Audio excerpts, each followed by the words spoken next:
My name is Vivek Kumar and today I will discuss about the absorption of carbohydrates. जैसे कि हम लोगों ने पिछले वीडियो में पढ़ चुके हैं डाइजेशन ऑफ कार्बोहाइड्रेट्स। आप अगर नहीं देखे हैं और नहीं जानते हैं तो आप डिस्क्रिप्शन में लिंक दी हुई है, उस पर जाकर आप देख सकते हैं। तो इस वीडियो में हम क्या पढ़ेंगे, एब्जॉर्प्शन ऑफ कार्बोहाइड्रेट। तो सबसे पहले कार्बोहाइड्रेट की डाइजेशन होगी, उसके बाद एब्जॉर्प्शन होगी। तो डाइजेशन के बारे में हम ओवरव्यू बता देते हैं। देखिए जो डाइजेशन होती है वो हम लोग जो फूड इंटेक करते हैं वो पॉलीसेकेराइड के रूप में इंटेक करते हैं। जैसे हम कोई सेलुलोज कंटेनिंग या सेलुलोज, देखिए सेलुलोज जो होता है इनडाइजेस्टेबल पार्ट होता है, सबस्टांस होता है जो हमारे इंटेस्टाइन में मूवमेंट का काम करता है, मूवमेंट प्रोवाइड करता है फूड में, जिसके द्वारा हमारी डाइजेशन पॉसिबल होती है। और जैसे हम फूड इंटेक करते हैं तो जो कार्बोहाइड्रेट उसमें होती है उसकी डाइजेशन होती है कहाँ, इंटेस्टाइन में। तो इंटेस्टाइन में जो पॉलीसेकेराइड के रूप में हो जाते हैं, तो पॉलीसेकेराइड जो होता है वो मोनोसेकेराइड में टूटता है, उसकी क्या होती है, डाइजेशन होती है। यहाँ पे डाइजेशन होती है और डाइजेशन के बाद एब्जॉर्प्शन होती है। इस वीडियो में हम पूरी एब्जॉर्प्शन पढ़ेंगे, आप लास्ट तक बने रहिएगा। और उसके बाद देखिए एब्जॉर्प्शन कैसे होती है कि जब ये मोनोसेकेराइड के रूप में आती है, यानी पॉलीसेकेराइड जो हम पॉलीसेकेराइड यानी अगर स्टार्च हम ले रहे हैं, स्टार्च ये क्या है, पॉलीसेकेराइड है। ये किस में ब्रेक होगी, एक मोनोसेकेराइड में ब्रेक होगी, मोनोसेकेराइड में ब्रेक होगी। मोनोसेकेराइड यानी ग्लूकोज में ब्रेक होगी, फ्रुक्टोज में ब्रेक होगी, ग्लाइकोज में ब्रेक होगी और उसकी क्या होगी, एब्जॉर्प्शन होगी। एब्जॉर्प्शन ग्लूकोज फ्रुक्टोज की होती है, पॉलीसेकेराइड की है। तो पॉलीसेकेराइड की डाइजेशन होती है, उसके बाद मोनोसेकेराइड के फॉर्म में बदलती है। मोनोसेकेराइड क्या है, हमारा ग्लूकोज है, फ्रुक्टोज है।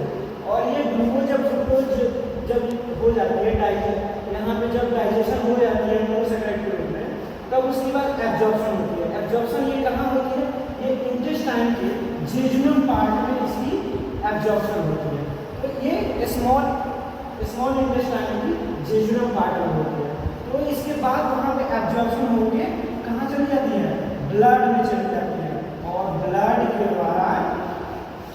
के द्वारा लीवर में चली जाती है। देखिए जब ग्लूकोज ब्लड में आती है उसके बाद वहाँ पे पेनक्रियास के बीटा सेल्स के द्वारा इंसुलिन सिक्रीट होता है और वो इंसुलिन ग्लूकोज को पकड़ के लीवर में ले जाती है और लीवर में ग्लाइकोजन के फॉर्म में स्टोर होती है। और जैसे ही अगर हमारी ग्लूकोज की रिक्वायरमेंट होती है, एनर्जी की रिक्वायरमेंट होती है, तो वहाँ से वो ग्लूकागॉन हार्मोन के द्वारा वहाँ ब्रेक डाउन होती है, फिर ग्लाइकोजन का ग्लाइकोलाइसिस होती है और फिर से बॉडी यूटिलाइज कर लेती है।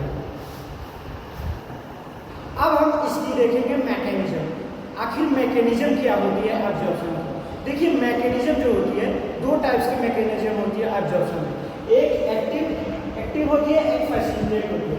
देखिए ये एक्टिव जो होती है, एक्टिव क्यों कहा जाता है, क्योंकि एक्टिव इसमें इसलिए कहा जाता है क्योंकि इसमें एनर्जी की रिक्वायरमेंट होती है। एनर्जी की रिक्वायरमेंट क्यों होती है आखिर, देखिए अगर हम किसी भी कॉन्सेंट्रेशन के अगेंस्ट ग्रेडियंट के अनुसार कहते हैं, यानी कॉन्सेंट्रेशन अगर वो कंटेनर लेते हैं, वो इसके एग्जाम्पल, अगर ए की कॉन्सेंट्रेशन ज़्यादा है और बी की कॉन्सेंट्रेशन कम है, तो अगर बी वाली कॉन्सेंट्रेशन कम है तो बी से ए में अगर आएगी तो एनर्जी की रिक्वायरमेंट है, यानी फोर्सफुली उसमें एनर्जी रिक्वायरमेंट होती है। फोर्सफुली एक्टिव ट्रांसपोर्ट में क्या होती है, एनर्जी रिक्वायर होती है, एनर्जी की रिक्वायर होती है।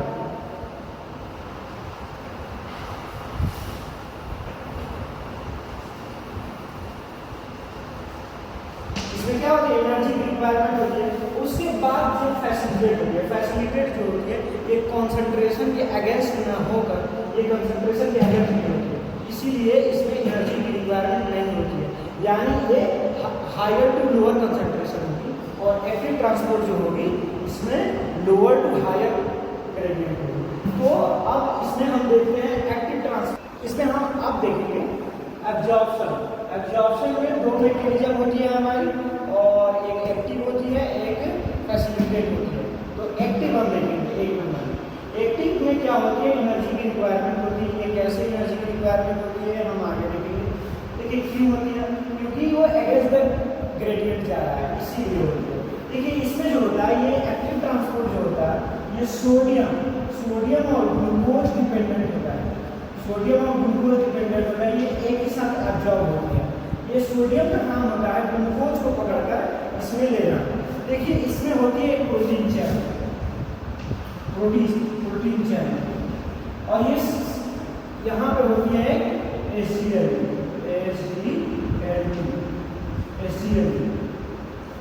ये जो HCl होता है इसका काम होता है सोडियम ग्लूकोज लिंक ट्रांसफर। ये होता है सोडियम और ग्लूकोज को लिंक करके ट्रांसफर करना, किसके द्वारा? प्रोटीन चैन के द्वारा। आखिर ये है क्या? देखिए ये जो है इंटेस्टाइन, जो हमारा इंटेस्टाइन है, यहाँ पे इंटेस्टाइन जो हमारा जेजुनम है, तो जेजुनम का एक पार्ट लेते हैं। देखिए इंटेस्टाइन में आप देखेंगे होंगे इंट्रोकाइनोसाइट्स होते हैं, इंट्रोकाइनोसाइट्स यानी विलाई में इंट्रोकाइनोसाइट्स होती है और माइक्रोविलाई होती है। यहाँ पे ब्लड वेसल्स होते हैं, तो इसी को हम क्रॉस सेक्शन एरिया लेकर इसको हम समझा रहे हैं, ठीक। तो अब उसके बाद देखेंगे इसमें क्या है, इसमें होता क्या है? HCl का काम यही होता है सोडियम और ग्लूकोज को लिंक करके कहाँ ट्रांसफर करना, यहाँ पे अंदर इंटेस्टाइन में ट्रांसफर करना, इंटेस्टाइन में एब्जॉर्ब हो जाना। उसके बाद HCl का यही काम, HCl दो प्रकार के होते हैं, HCl-1, HCl-2। देखिए HCl-1 का काम यह इंटेस्टाइन में होता है और HCl-2 का काम होता है रीनल, किडनी में, वहाँ पे ग्लूकोज का एब्जॉर्प्शन होता है। तो 1 का काम यहाँ ये होता है, ये जो ग्लूकोज होती है, ग्लूकोज और सोडियम यहाँ पे ट्रांसफर होती है, एक ही साथ ट्रांसफर होती है। यहाँ पे जब उसके अंदर आ गए और उसके बाद होता क्या है, यहाँ पे एक और प्रोटीन चैनल होती है, इस प्रोटीन चैनल का काम होता है कि जैसे ही सोडियम अंदर आया और ग्लूकोज, वैसे ही पोटेशियम बाहर से अंदर आ जाती है।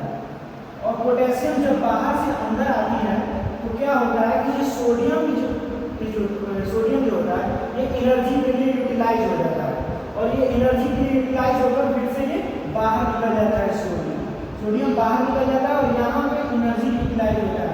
जो ATP होता है, ATP वो क्या चीज में बदल जाता है?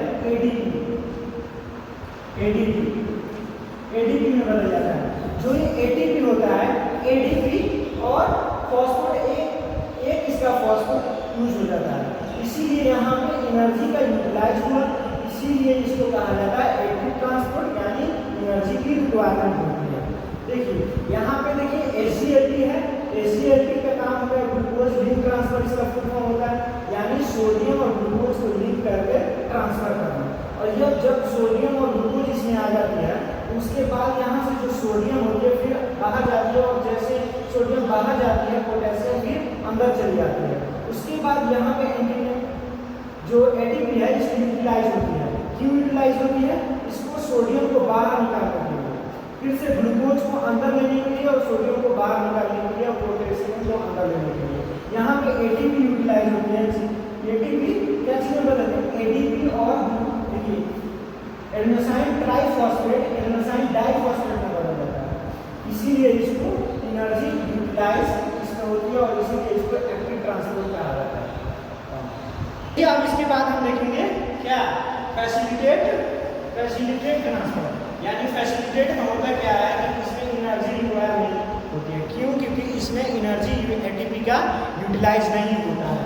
हमने दो पढ़ा मैकेनिज्म, एक एक्टिव एक पैसिव, यानी फैसिलिटेट। ये फैसिलिटेट होता है, ये कंसंट्रेशन के साइड में होता है, कंसंट्रेशन के अगेंस्ट नहीं होता है, इसलिए एनर्जी की रिक्वायरमेंट नहीं होती है। और इसमें होता क्या है? This is the carrier transfer protein, इसमें एक कैरियर ट्रांसफर प्रोटीन होती है। देखिए होता क्या है कि ये हमारा इंटेस्टाइन का वॉल और माइक्रोविलाई होती है, इसमें जो हमारा ग्लूकोज अंदर आया था, ग्लूकोज जो अंदर आया था वो फिर यहाँ पे एक प्रोटीन होती है GULT, ये भी एक प्रोटीन होती है। ये क्या करती है? यहाँ से ग्लूकोज को इंटेस्टाइन के वॉल से ये ग्लूकोज को क्या करती है? ब्लड वेसल्स में ले जाती है, यहाँ ग्लूकोज इसके हेल्प के द्वारा निकल जाती है। देखिए यहाँ SGLT2 सेकेंड होती है, क्योंकि SCLT बहुत टाइप्स की होती है। SCLT फर्स्ट जो होता है वो किडनी में पाया जाता है, RBC में होती है, और यहाँ पे SCLT सेकेंड होती है। ये ग्लूकोज को इससे बाहर निकालता है और उसके बाद ग्लूकोज कहाँ चला जाता है? ब्लड वेसल्स के द्वारा ब्लड में चला जाता है, और ब्लड में जब चला जाता है ग्लूकोज लेवल मेंटेन रहता है। जब ग्लूकोज की लेवल ब्लड में हाई होती है उसी समय इंसुलिन बीटा सेल्स के द्वारा प्रोड्यूस होती है, और वहाँ पे बीटा सेल्स के द्वारा जो इंसुलिन प्रोड्यूस हुई है वो इंसुलिन ग्लूकोज को पकड़कर कहाँ ले जाती है? लीवर में ले जाती है, और क्या चीज़ के फॉर्म में स्टोर होती है? ग्लाइकोजन के फॉर्म में स्टोर होती है। और thank you for watching this video. आशा है कि आप लोगों को ये वीडियो बहुत ही हेल्पफुल होगी, और प्लीज़ चैनल को लाइक एंड सब्सक्राइब करो और भाई को सपोर्ट